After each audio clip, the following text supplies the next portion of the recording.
नमस्कार, success point में आपका स्वागत है। हरिवंश राय बच्चन जी द्वारा रचित क्लास 12 हिंदी आरओ जो किताब है उसका फर्स्ट चैप्टर। लेखक का परिचय कुछ इस प्रकार। इनका जन्म हुआ 1907 में इलाहाबाद यूपी में और मृत्यु हुई इनकी मुंबई में। कब हुई? 2003 में। ठीक है, बाकी इनकी कुछ रचनाएं हैं, इनको 2-3 रचनाओं को विशेष रूप से याद रखना है। और इसमें जो है 2 कविताएं लिखी गई, एक तो है आत्मपरिचय और एक है निशा निमंत्रण से लिया गया है इसमें। ठीक है ना, तो इनका जो रचना है निशा निमंत्रण, उसमें से इसका कुछ अंश लिया गया है। फर्स्ट पंक्ति में कवि कह रहे हैं, मैं जग जीवन का भार लिए फिरता हूँ, अर्थात मैं इस संसार के जीवन की जिम्मेदारियाँ और कष्टों का बोझ लेकर घूम रहा हूँ। अर्थात संसार जो है, संसार में बिल्कुल भी प्रेम नहीं है। इस कविता के माध्यम से कवि बार बार यही कहने का प्रयास करेंगे कि कवि के जीवन का एक मूल लक्ष्य क्या है? प्रेम। कि मैं सब में प्रेम बांटता हूँ, प्रेम में ही जीता हूँ, प्रेम में ही रहता हूँ, और इस संसार में बिल्कुल भी प्रेम नहीं है। इसलिए उन्होंने आगे इस संसार को भी कैसा बताया है? अपूर्ण बताया है। तो मैं जग जीवन का भार लिए फिरता हूँ, अर्थात मैं इस सांसारिक जो जिम्मेदारियाँ हैं, कष्ट हैं, इनका बोझ लेकर घूम रहा हूँ, फिर भी जीवन में प्यार लिए फिरता हूँ। और इन जिम्मेदारियों के बावजूद भी जो है मेरे जीवन में प्रेम और स्नेह भरा हुआ है। कर दिया किसी ने जंगरीत जिनको छूकर, अर्थात मेरे जीवन रूपी वीणा के तारों को जिसने छूकर, अब किसने छुआ? तो इनकी जो प्रियतमा है उसने, जो इनको जो प्रेम करने वाली है उसने इनके सांसों को छू करके एक मधुर संगीत उत्पन्न कर दिया। जिस प्रकार से सितार के तारों को छूने से संगीत उत्पन्न होता है, उसी प्रकार से इनकी जो प्रियतम है उन्होंने इनकी सांसों को छू करके एक संगीत उत्पन्न कर दिया, प्रेम रूपी संगीत। मैं सांसों के 2 तार ले फिरता हूँ, इसलिए कह रहे हैं कि मैं प्रेम के संगीत से भरी हुई अपने इन सांसों को लेकर के घूम रहा हूँ या जी रहा हूँ। ठीक है, नेक्स्ट लाइन है, मैं स्नेह सुरा का पान किया करता हूँ। किसका? स्नेह सुरा का। अब सुरा का मतलब क्या होता है? शराब। तो यानी कि कवि कह रहे हैं कि मैं स्नेह सुरा का पान किया करता हूँ, अर्थात मैं प्रेम रूपी शराब को पीता हूँ या तो उसका सेवन करता हूँ। यानी कि मैं प्रेम की भावना में डूबा रहता हूँ। मैं कभी न जग का ध्यान किया करता हूँ, यानी कि मैं संसार की परवाह नहीं करता कि संसार के लोग मेरे बारे में क्या सोचते हैं। जग पूछ रहा उनको जो जग की गाते हैं, अर्थात दुनिया तो केवल उनकी ही तारीफ़ करती है, उन्हें ही पूछती है जो दुनिया की बात में क्या करते हैं, हर बात में हाँ में हाँ मिलाते हैं। तो यानी कि जो दुनिया की पूछते हैं, दुनिया उनकी ही गाती है, परंतु मैं अपने मन का गान किया करता हूँ। पर मैं तो अपने मन की भावनाओं और इच्छाओं को ही व्यक्त करता हूँ और अपने इच्छानुसार ही जीता हूँ। जो मेरा मन कहता है उसी के अनुसार मैं चलता हूँ। नेक्स्ट है, मैं निज उर के उद्गार लिए फिरता हूँ। यानी कि मैं अपने हृदय में उठने वाले जो क्या हैं, उद्गार, विचार हैं, अपने हृदय में, उर का मतलब हृदय, निज मतलब अपने, मैं अपने हृदय में उठने वाले भाव और विचारों को लेकर घूमता हूँ और उन्हें ही व्यक्त करता हूँ। यानी कि लेखक के जीवन पर किसी के दूसरे विचारों का प्रभाव नहीं पड़ता। मैं निज उर के उपहार लिए फिरता हूँ, अर्थात मैं अपने हृदय की भावनाओं को ही लोगों के लिए उपहार स्वरूप लेकर घूम रहा हूँ। यानी कि लोगों को जो दूंगा, क्या दूंगा? उपहार स्वरूप क्या दूंगा? अपने विचार।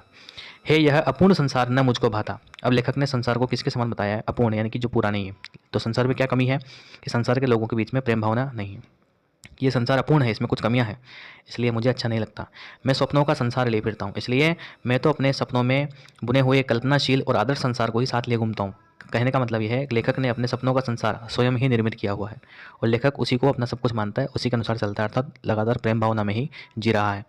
नेक्स्ट पंक्तियाँ हैं, मैं जला हृदय में अग्नि दाह करता हूँ, अर्थात मैं जला हृदय में अग्नि दाह करता हूँ, अर्थात मैं अपने हृदय में प्रेम रूपी अग्नि को जलाकर उसी में लगातार जलता रहता हूँ।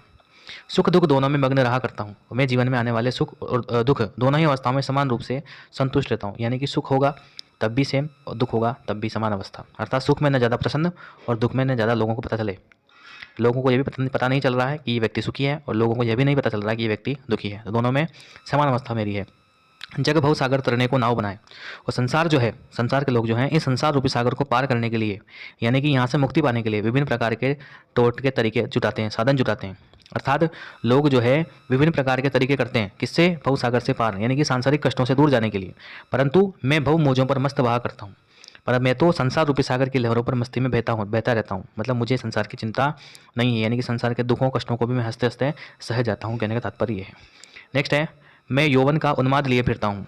अब यौवन से तात्पर्य है यहाँ जवानी से। ठीक है, तो यौवन का उन्माद लिए फिरता हूँ, अर्थात मैं जवानी का पागलपन, उन्माद का मतलब पागलपन, लिए घूम रहा हूँ। जो मतलब कवि किस में है? जोश में है, मस्ती में है। उन्मादों में अवसाद लिए फिरता हूँ, अर्थात इसी मस्ती और पागलपन के भीतर भी जो है निराशा और उदासी भी है। कुल मिला के संसार को ये दिखा रहे हैं कि मस्ती में हूँ, परंतु अंदर ही अंदर क्या हूँ? दुखी भी हूँ। जो मुझको बाहर हंसा रुलाती भीतर, कि मेरे अंदर एक ऐसी याद है जो मुझे बाहर से तो हंसाती है, परंतु अंदर से क्या है? रुलाती है। मैं हाय किसी की याद लिए फिरता हूँ, मगर अंदर ही अंदर रुलाती है। हाय मैं किसी प्रिय की याद को अपने साथ लिए घूम रहा हूँ। यानी कि लेखक के मन में जो अपने प्रियतम की याद है, इसलिए जब उस याद को बार बार याद करते हैं, उसे बार बार याद करते हैं, तो अंदर ही अंदर क्या करते हैं? रोते हैं। नेक्स्ट है, कर यत्न मिटे सब सत्य किसी ने न जाना। अर्थात हर इंसान जो है वो सत्य को जानने की कोशिश करके हार गया। पर क्या कोई जीवन के अंतिम सत्य को जान पाया? तो कवि का मत है कि नहीं जान पाया। तो कवि कह रहा है कि किसी ने भी, सबने प्रयास कर लिए, परंतु जीवन के अंतिम सत्य को कोई भी नहीं जान पाया। नादान वही है हाय जहाँ पर दाना, अर्थात दुखी की बात यह है कि जहाँ समझदार लोग रहते हैं, जहाँ समझदार लोग रहते हैं वहीं कौन लेते हैं? नादान भी रहते हैं, अज्ञानी भी रहते हैं। तो दाना का मतलब यहाँ समझदार है, नादान का मतलब यहाँ है अज्ञानी। फिर मूढ़ न क्या जग जो इस पर भी सीखे, फिर मूढ़ न क्या जग जो इस पर भी सीखे। यदि इस सत्य को जानने के बाद भी दुनिया के लोग नहीं सीखते तो क्या यह संसार मूर्ख नहीं है? कहने का तात्पर्य ऐसा है। मैं सीख रहा हूँ सीखा ज्ञान भुलाना, अर्थात दुनिया जो भी कुछ सिखाती है मैं उस सीखे हुए ज्ञान को भूलने की कोशिश कर रहा हूँ, क्योंकि वह ज्ञान सत्य तक नहीं पहुँच पाता। तो यानी कि जो लोग प्रयास कर रहे हैं सत्य तक पहुँचने का, तो उसको कोई नहीं खोज पाए, पर और मैं जो है सीखा हुआ ज्ञान भुलाने का प्रयास कर रहा हूँ। ठीक है, क्योंकि दुनिया जो है वो हमेशा क्या देती है? दुख ही दुख देती है, तो मैं उसको भूलने का प्रयास कर रहा हूँ। नेक्स्ट है मैं और जग। अब यहाँ 3 बार हो रहा है, ठीक है ना। तो एक और आया है लेखक के स्वयं के लिए, ये और आया है संसार के लिए, और ये और आया है दोनों में तुलना करने के लिए। मैं और जग, और कहाँ का नाता, अर्थात मैं अलग हूँ, यह संसार अलग है, इसलिए मेरा और संसार का कोई मेलजोल नहीं है। मैं बना बना कितने जग रोज मिटाता, अर्थात मैं अपनी कल्पनाओं से रोज़ नए नए संसार बनाता हूँ और फिर उन्हें मिटा देता हूँ। यानी कि मुझे संसार की जो बनावट है पसंद नहीं है, इसलिए मैं खुद अपना संसार रोज़ बनाता हूँ और रोज़ मिटा देता हूँ। अर्थात लेखक की जो कल्पनाएं हैं उसको क्या कह रहा है लेखक? संसार। जग जिस पृथ्वी पर जोड़ा करता वैभव, यह संसार जिस धरती पर रहकर धन दौलत और ऐश्वर्य जमा करता है। यानी कि लोग किस होड़ में लगे हुए हैं? पैसा जमा करने की होड़ में। मैं प्रतिपक उस पृथ्वी को ठुकराता, यानी कि मैं पग पग पर उस धन दौलत को क्या करता हूँ? ठुकराता हूँ। क्योंकि लेखक को जो है भौतिक सुख सुविधाओं से कोई लेना देना नहीं है, उसको तो क्या चाहिए? प्रेम। नेक्स्ट लाइनें हैं, मैं निज रोदन में राग लिए फिरता हूँ, अर्थात मैं अपने रुदन यानी कि रोने में, दुख में भी प्रेम का भाव लिए फिरता हूँ। यानी कि मेरे रोने में भी किसका भाव है? प्रेम का। शीतल वाणी में आग लिए फिरता हूँ, और मेरी बोली कैसे? भले ही शीतल है, शांत है, मधुर है, परंतु उसमें किसकी भावना है? विद्रोह और असंतोष की भावना है।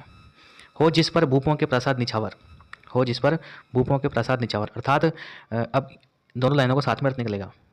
मैं वह खंडर का भाग लिए फिरता हूँ, हो जिस पर भूपों के प्रसाद निछावर, मैं वह खंडर का भाग लिए फिरता हूँ। अर्थात लेखक कह रहा है कि मैं उस प्रेम रूपी खंडर के एक हिस्से को अपने दिल में संजोए घूम रहा हूँ, है ना। लेखक ने अपने हृदय को क्या बताया? प्रेम रूपी खंडर, क्योंकि उनकी प्रियतमा तो छोड़ के चली गई है, तो अब वो खंडर हो गया है, यानी कि वो तो छोड़ के चली गई। जिस मकान में कोई नहीं रहता उसको क्या बोलते हैं? खंडर। इसी प्रकार से उनके हृदय में अब उनकी प्रेमिका नहीं रहती है, इसलिए उसको क्या कहा उन्होंने? खंडर। कि इस खंडर पर जो है बड़े बड़े राजा महाराजाओं के क्या है? प्रसाद, यानी कि बड़े बड़े महलों को भी निछावर करने के लिए तैयार हूँ। नेक्स्ट है मैं रोया, इसको तुम कहते होगा ना। अब लेखक क्या कह रहा है कि मैं तो रोया हूँ, मैंने कविता थोड़ी लिखी है, मैं तो रोया हूँ, मैंने अपने अंदर के दुख दर्दों को आपके सामने व्यक्त किया है। इसको तुम कहते होगा ना कि मैं अपने मन का दुख व्यक्त करके रोया, पर तुम लोग इसे मेरा गीत या कविता कह रहे हो। मैं फूट पड़ा, तुम कहते हो छंद बनाना।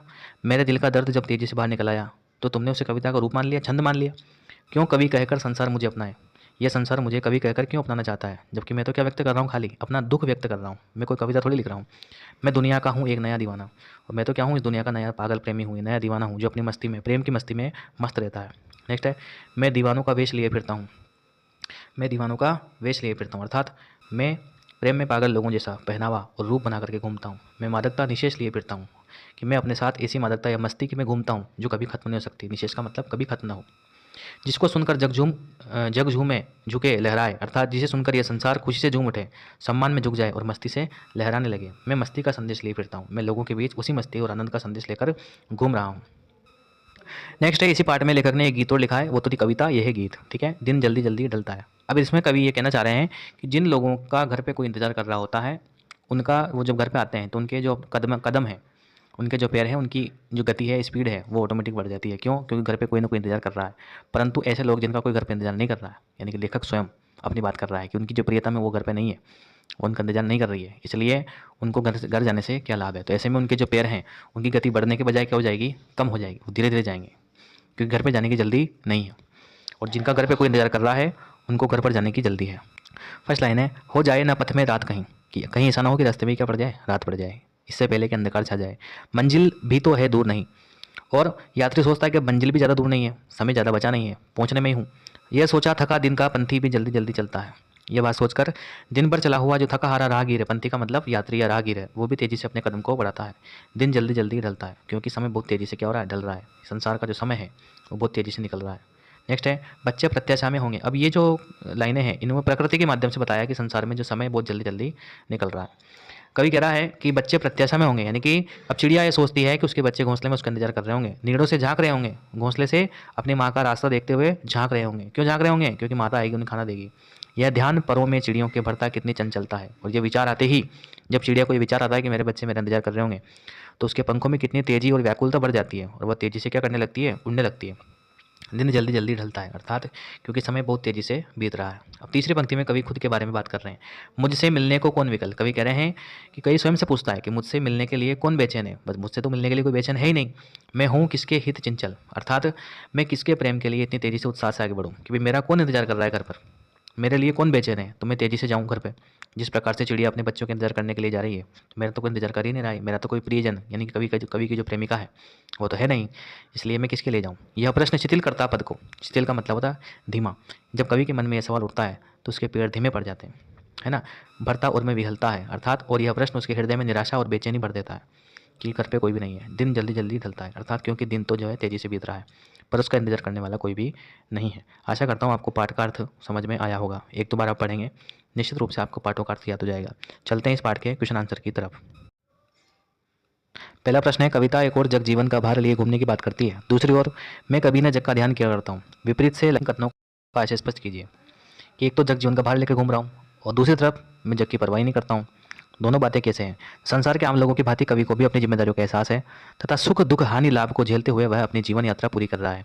कवि संसार के प्रति अपने दायित्व को समझता है। वह सांसारिक कष्टों की ओर ध्यान नहीं देता, बल्कि वह संसार की चिंताओं के प्रति सजग है। वह अपनी कविता के माध्यम से संसार को भारहीन और कष्टमुक्त बनाना चाहता है। वह मार्ग में आने वाली चुनौतियों और रुकावटों की परवाह नहीं करता, बल्कि अपने कर्तव्य की पूर्ति करता है। नेक्स्ट क्वेश्चन है नंबर 2, जहाँ पर दाना रहते हैं वहीं पर नादान भी होते हैं। कवि ने ऐसा क्यों कहा? जहाँ पर दाना रहते हैं वहीं नादान होते हैं। पंक्ति में के माध्यम से कवि कहते हैं कि जहाँ विलासिता उपभोग के साधन होते हैं लोग वहीं रहना पसंद करते हैं। मनुष्य सांसारिक मायाजाल में उलझकर जीवन भर भटकता रहता है और वह अपने मोक्ष प्राप्ति के लक्ष्य को भूल जाता है। कवि सत्य की खोज के लिए अहंकार को त्याग कर जीवन के सदुपयोग पर बल दे रहा है ताकि मनुष्य जीवन सार्थक हो सके। नेक्स्ट है मैं और जग और कहाँ का नाता। पंक्ति में शब्द की विशेषता बताइए। यहाँ पहले में कवि स्वयं को आम आदमी से अलग विशेष भावना प्रधान व्यक्ति बताता है। दूसरे ओर के प्रयोग में संसार की विशेषता को बताया गया है।